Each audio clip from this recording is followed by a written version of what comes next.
Assalamualaikum warahmatullahi wabarakatuh. Kami dari kelompok 1 akan menyampaikan materi mengenai metode pengelolaan tanah tropika dengan metode fisika. Sebelumnya perkenalkan anggota dari kelompok 1, ada Elisa Putri, NIM 8, Alia Rahma Fitri, NIM 12, saya sendiri, Rahmat Ferdian, NIM 13, ada Hasan Abdul Fatah, NIM 15, Istiani Manodia Utami, NIM 22, dan Ana Febian, NIM 28. Nah, dari kelompok 1 ini sendiri akan menyampaikan 2 subtema, yaitu pemulsaan dan irigasi serta drainase. Langsung saja, nomor 1 yaitu pemulsaan. Sebelum membahas apa itu pemulsaan, kita jelaskan dulu apa itu mulsa. Mulsa adalah lapisan bahan dari sisa tanaman, lembaran plastik atau susunan batu yang disebarkan di permukaan tanah. Pemberian mulsa atau pemulsaan ini bertujuan untuk menghambat penguapan air sehingga sampai batas waktu tertentu tanaman akan mampu menyerap air yang ada di dalam tanah. Penghambatan penguapan air oleh pemulsaan dipengaruhi oleh tingkat penutupan permukaan tanah dan bukan oleh ketebalan dari mulsanya sendiri. Sedangkan menurut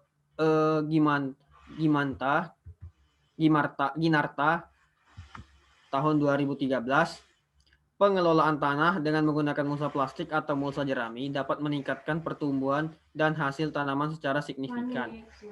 Hal ini dikarenakan pengolahan tanah dan mulsa dapat mengakibatkan perubahan kualitas tanah, baik itu meliputi kualitas fisik, kimia maupun biologi tanah. Nah, untuk kualitas biologi ini meliputi makroorganisme dan mikroorganisme tanah. Sedangkan untuk kualitas kimia tanah meliputi pH, EH, dan unsur hara makro serta mikro yang ada di dalam tanah. Sementara itu, untuk kualitas fisik tanah meliputi struktur tanah, suhu tanah, serta pori makro dan mikro tanah. Nah, untuk fungsi dan tujuan dari mulsa ini sendiri, yang pertama itu ada untuk menghemat air.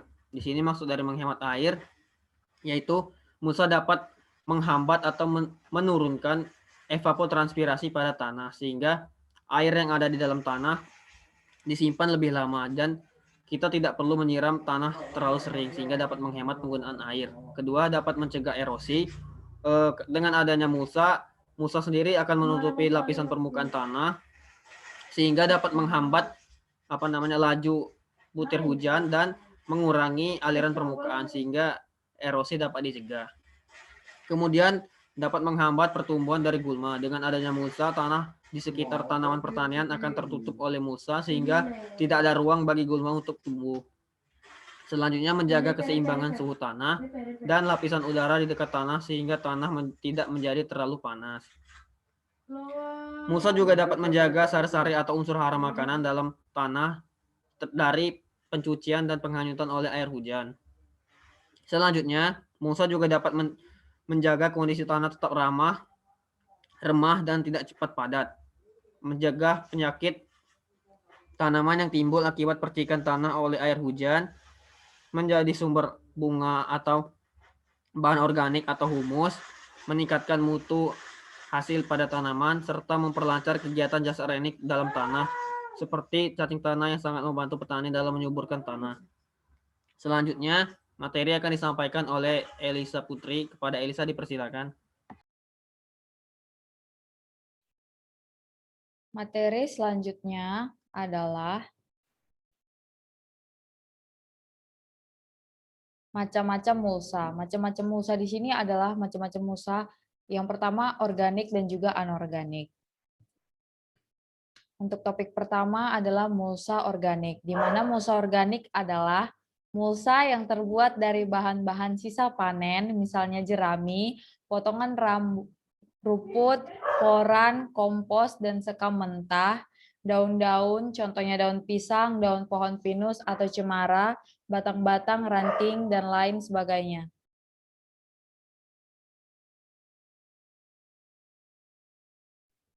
Kedua adalah mulsa anorganik. Mulsa anorganik ini terbuat dari bahan-bahan sintetis yang sukar atau tidak dapat terurai. Contoh mulsa anorganik adalah mulsa plastik hitam perak atau MPHP, dan karung. Jika mulsa organik diberikan setelah tanaman atau bibit ditanam, maka mulsa anorganik dipasang sebelum tanaman atau bibit ditanam. Kemudian mulsa dilubangi sesuai dengan jarak tanam.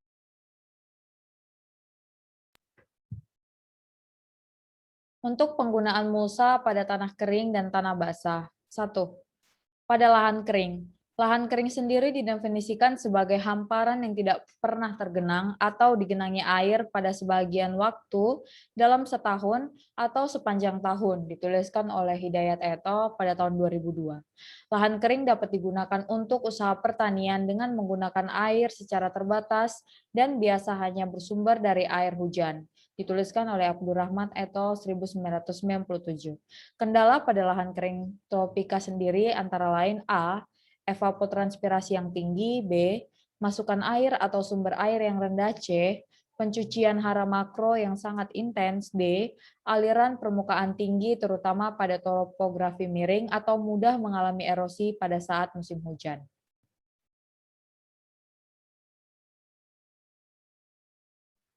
Upaya pengelolaan lahan kering antara lain yaitu dengan mulsa organik maupun plastik yaitu anorganik. Keuntungan menggunakan mulsa organik pada lahan kering antara lain 1. Mengurangi evapotranspirasi secara signifikan. 2. Mengurangi aliran permukaan atau runoff saat musim hujan sehingga erosi dapat diperkecil. 3. Menjaga kelengasan dan kelembapan tanah. 4. Menstabilkan suhu tanah. 5. Dengan mulsa organik dapat menambah bahan organik dan unsur hara. 6. Memperlambat pencucian tanah. Di samping dari keuntungan, penggunaan mulsa organik pada lahan kering juga memiliki kerugian, di antaranya 1.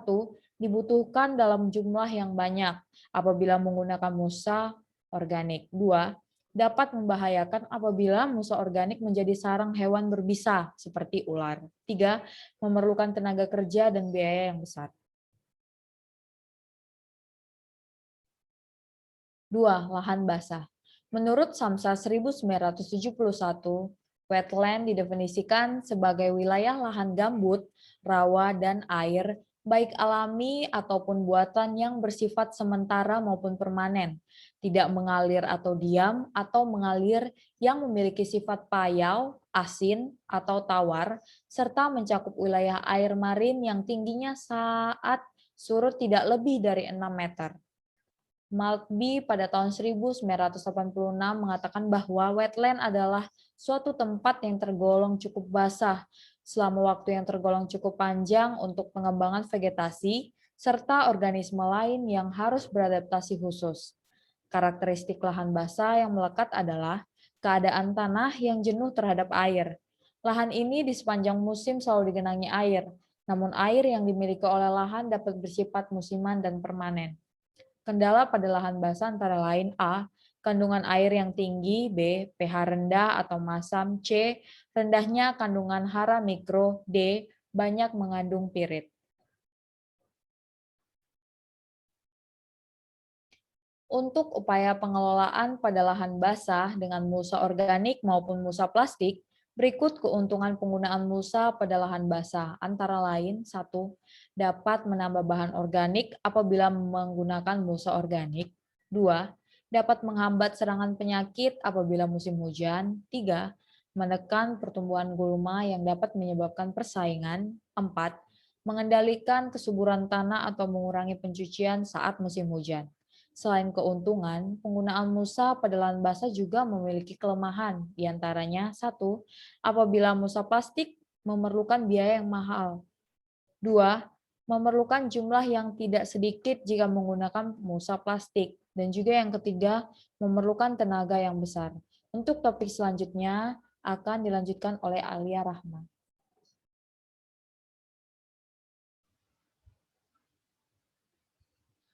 Selanjutnya, irigasi dan drainase. Apa itu irigasi dan drainase? Irigasi merupakan usaha penyediaan pengaturan dan pembuangan air irigasi untuk menunjang pertanian yang jenisnya meliputi irigasi permukaan, irigasi rawa, irigasi air bawah tanah, irigasi pompa, dan irigasi tambak.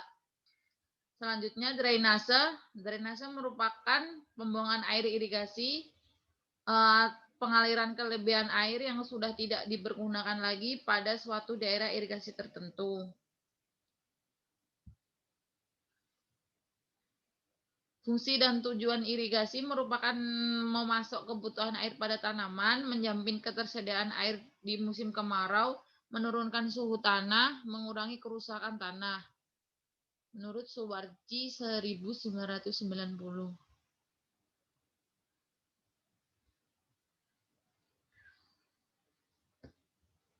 Fungsi dan tujuan drainase.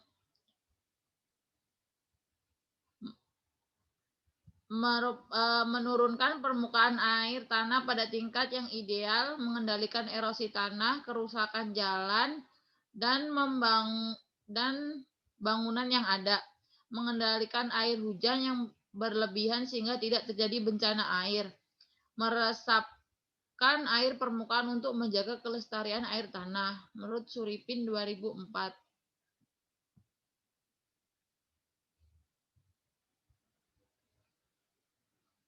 Selanjutnya, apa itu jaringan irigasi?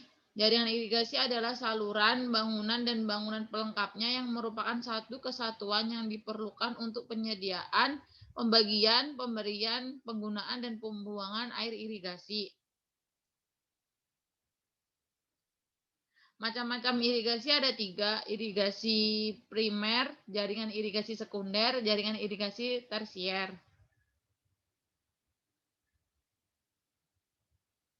Yang pertama, jaringan irigasi primer adalah bagian dari jaringan irigasi yang terdiri dari bangunan utama, saluran induk atau primer, saluran pembuangannya, bangunan bagi sadap, bangunan sadap, dan bangunan pelengkapnya. Selanjutnya akan dijelaskan oleh Ana. Silakan Ana. Baik, selanjutnya yaitu macam jaringan irigasi yang kedua, yaitu jaringan irigasi sekunder, yang merupakan bagian dari jaringan irigasi yang terdiri dari saluran sekunder, saluran pembuangannya, bangunan bagi sadap, dan juga bangunan pelengkapnya.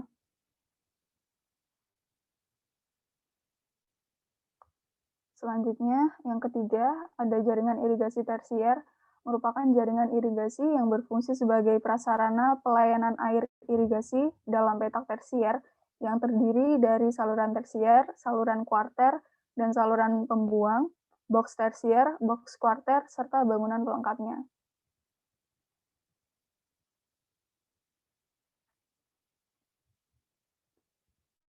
Selanjutnya yaitu mekanisme pengairan pada jaringan irigasi. Dalam jaringan irigasi ada 4 unsur pokok dari sistem jaringan irigasi. Yang pertama yaitu bangunan utama, kemudian yang kedua ada jaringan pembawa dan kelengkapan bangunannya, yang ketiga ada saluran pembuang atau drainase, dan yang keempat ada petak tersier.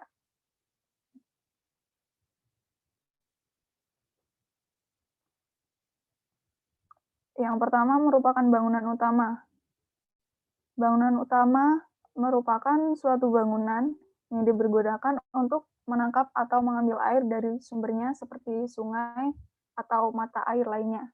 Di sini bisa dilihat di gambar, yaitu contohnya adalah sungai yang dibendung. Lanjut.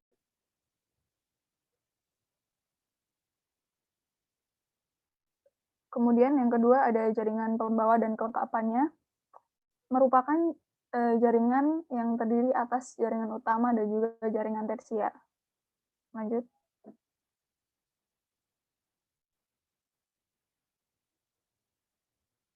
Nah, yang pertama ada jaringan utama, meliputi bangunan utama, saluran primer, dan saluran sekunder, serta bangunan air, dan juga bangunan pelengkapnya yang ada di saluran primer dan juga saluran sekunder. Di sini pada gambar contohnya ada saluran induk, kemudian ada bangunan bagi satu, kemudian ada bangunan bagi sadap, dan juga saluran sekunder. Lanjut.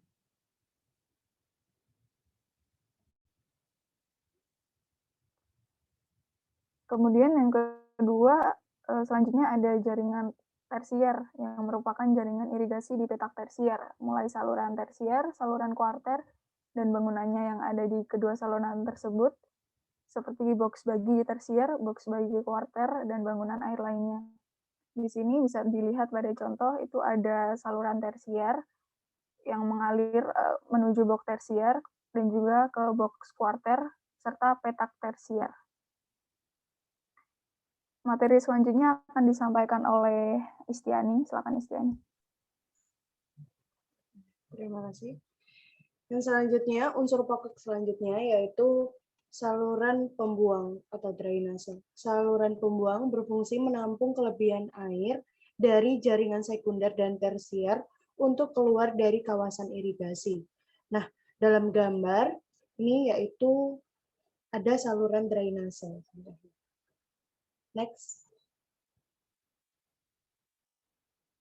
Unsur yang selanjutnya ada petak tersier. Petak tersier terdiri dari kumpulan petak sawah yang sudah menjadi tanggung jawab petani dan pemakai air. Nah, dari gambar ini contohnya ada petak tersier sendiri, terus box kuarter dan saluran kuarter. Next. Selanjutnya saya akan menjelaskan tentang mekanisme pengairan. Nah, mekanisme pengairan ini bisa dilihat dari gambar dari kiri atas. Pertama, dari sungai dibendung, terus selanjutnya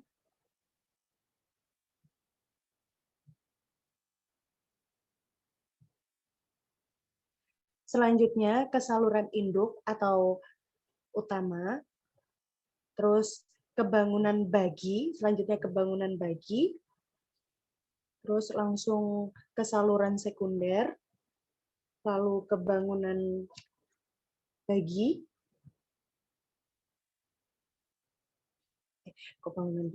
Yang selanjutnya bangunan sadap, selanjutnya masuk ke saluran tersier, masuk ke box tersier, selanjutnya petak tersier, selanjutnya saluran drainase, dan langsung ke sungai.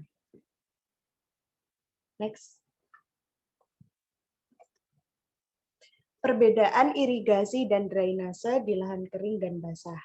Jadi, kalau di lahan kering, pemanfaatan airnya lebih efisien. Irigasi tetes, menggunakan irigasi tetes atau drip irrigation. Terus yang kedua, irigasi sprinkle atau sprinkle irrigation. Dan selanjutnya ada irigasi bawah permukaan tanah atau subsurface irrigation. Kalau lahan basah, contohnya pada lahan gambut, bisa menggunakan sistem handil dan sistem anjir atau kanal.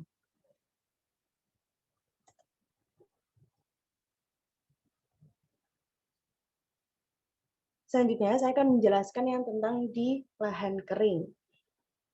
Irigasi tetes. Irigasi tetes atau trickle irrigation adalah pemberian air pada tanaman secara langsung, baik pada permukaan tanah maupun di dalam tanah melalui tetesan secara sinambung dan perlahan di daerah perakaran tanaman atau di sekitar tanaman.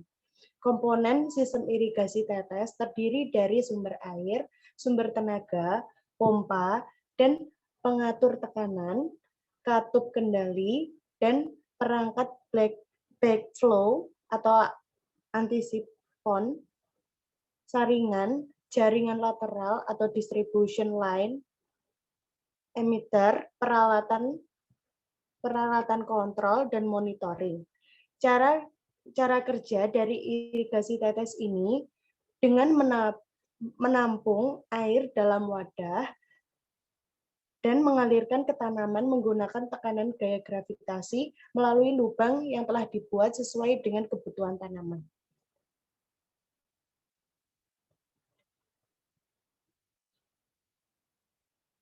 Yang kedua, ada irigasi sprinkle atau sprinkle irrigation. Sistem irigasi sprinkle merupakan salah satu alternatif metode pembagian air dengan efisiensi pemberian air lebih tinggi dibandingkan dengan irigasi permukaan atau surface irrigation. Salah satu kekurangan dari sistem ini adalah mahalnya biaya investasi awal. Sistem irigasi curah hujan ini menggunakan energi tekan untuk membentuk dan mendistribusikan air ke lahan. Tekanan merupakan salah satu faktor penting yang menentukan kinerja sprinkle. Komponen utama dari sistem ini antara lain kepala sprinkle atau nozzle, head sprinkle, pipa lateral, pipa sub utama atau sub main, dan pipa utama atau main line. Sprinkle digunakan untuk menyemprotkan air dalam bentuk rintik seperti air hujan ke lahan. Jaringan pipa lateral, sub utama, dan utama digunakan untuk mengalirkan air dari sumber sprinkle. Nah, kalau sprinkle ini seperti yang digambar. Next.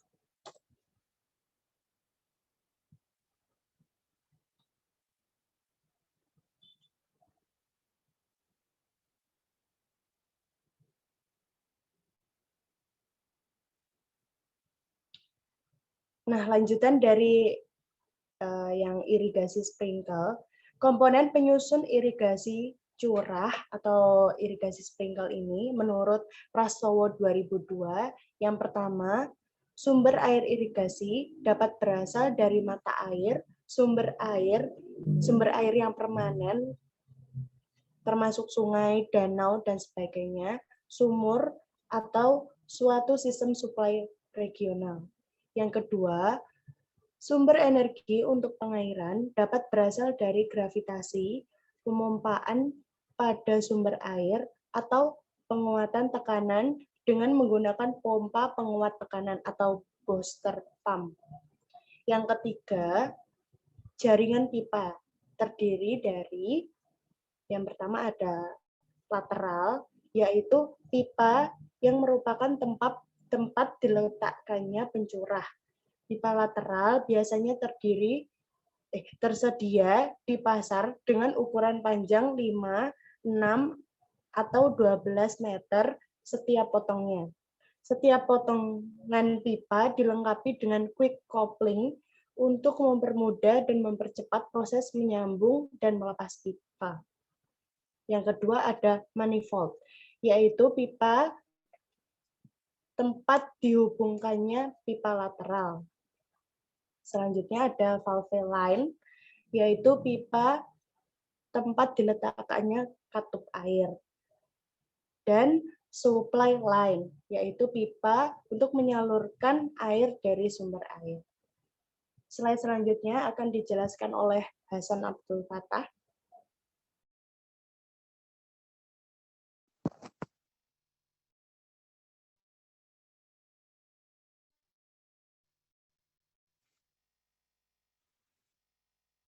Okay, next.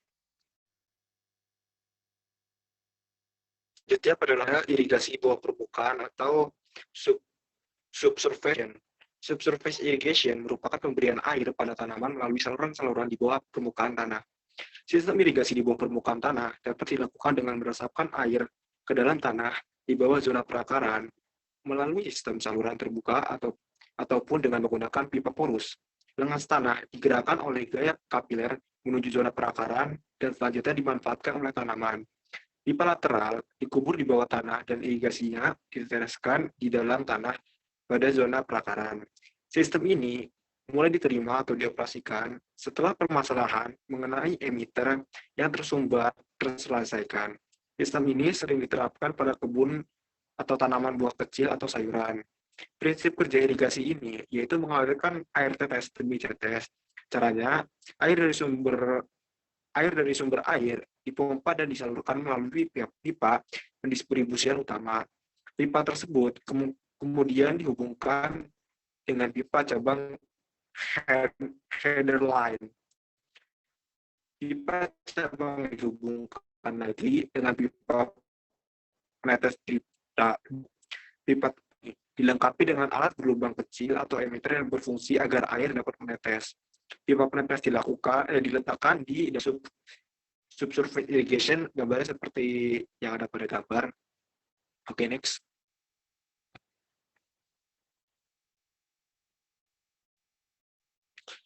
Lalu pada lahan basah. Untuk pada lahan basah, terutama pada lahan gambut, dikenal dengan sistem handil. Sistem handil ini diambil dari kata handil, yang berasal dari kata andel dalam bahasa Belanda yang artinya kerjasama atau gotong royong. Handil dibuat mengarah tegak lurus dari pinggir sungai ke arah pedalaman seperti pada gambar di samping sejauh sampai 3 km dengan kedalaman 0,5 meter dan lebar 2-3 meter. Pembuatan handil dilakukan secara bertahap, disesuaikan dengan kondisi perubahan lahan, pengaruh pasang surut berkaitan dengan tinggi muka air tanah, dan ketebalan dan kedalaman gambut. Saluran cacing atau kemalir berfungsi untuk memasukkan dan mengeluarkan air pada petak pertanaman.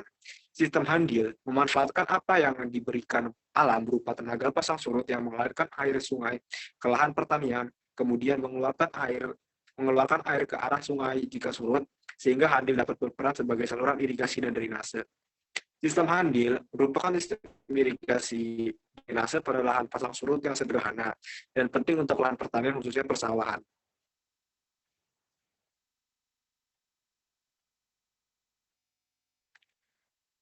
Untuk pada sistem handil, pada saat kegiatan pertanaman dimulai seperti pengolahan tanah atau tanam, air dalam saluran handil ditahan dengan tabat atau pintu air dengan tujuan agar lahan mudah diolah dan memudahkan dalam proses penanaman. Sisi kiri dan kanan handil dijadikan masyarakat sebagai tempat pertanaman, seperti kebun karet, kebun buah yang juga dapat berfungsi sebagai penguat tanggul agar tidak longsor. Setiap handil biasanya dipimpin oleh seorang kepala dengan sebutan kepala handil. Peran dari kepala handil adalah mengkoordinir setiap kegiatan pengaturan dan pemeliharaan handil. Oleh karena itu, setiap kepala handil sangat berperan dalam pembagian lahan untuk masyarakat di wilayah tersebut. Kepala handil dipilih oleh anggota handil dengan musyawarah. Okay, next.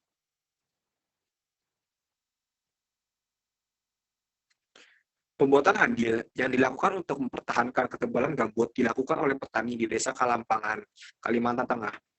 Pada lahan pertanian dengan luas 17.500 meter persegi dengan panjang 175 meter dan lebar 100 meter, dibuat handil dengan kedalaman saluran 50 cm dan lebar 40 cm. Pada bagian tengah lahan dibuat saluran cacing dengan dalam 20 cm dan lebar 20 cm yang membelah lahan usaha menjadi 4 bagian.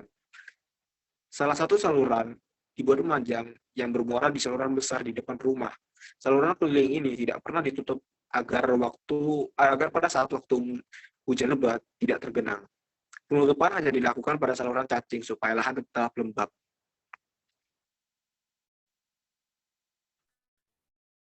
Selanjutnya pada lahan basah dikenal sebagai sistem anjir atau kanal. Pembuatan anjir atau kanal yang menghubungkan dua sungai besar awalnya bertujuan agar mengakses lahan rawa dapat dilakukan dengan mudah. Sistem ini terdiri dari saluran utama atau primer, yaitu saluran sekunder atau kolektor kanal, dan saluran tersier atau cabang-cabangnya. Dengan adanya anjir-anjir tersebut, maka berkembanglah sistem handil. Dihubungkan dua sungai besar. Dalam sistem ini, diharapkan terdapat perbedaan waktu pasang surut dari dua sungai yang akan diikuti oleh perbedaan muka air, sehingga dapat tercipta suatu aliran dari sungai yang muka airnya lebih tinggi ke sungai yang lebih rendah. Seperti pada gambar seperti pada gambar di sebelah ini, gambar anjir atau kanal yang menghubungkan Kapuas dan juga sungai Kahayan. Oke, next.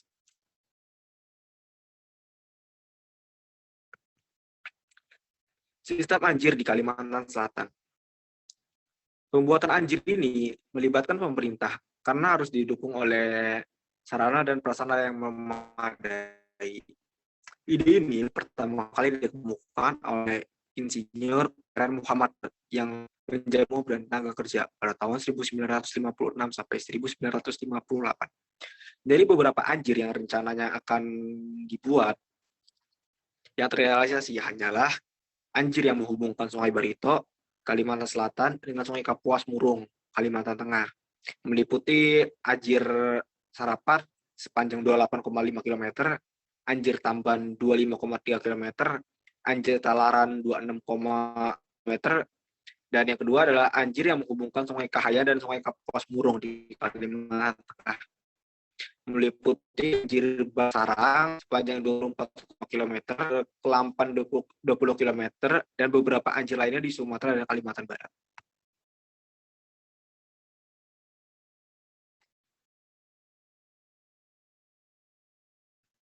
Oke, terima kasih dari kami. Bila ada salah kata ataupun kekurangan, mohon dimaafkan. Wassalamualaikum warahmatullahi wabarakatuh.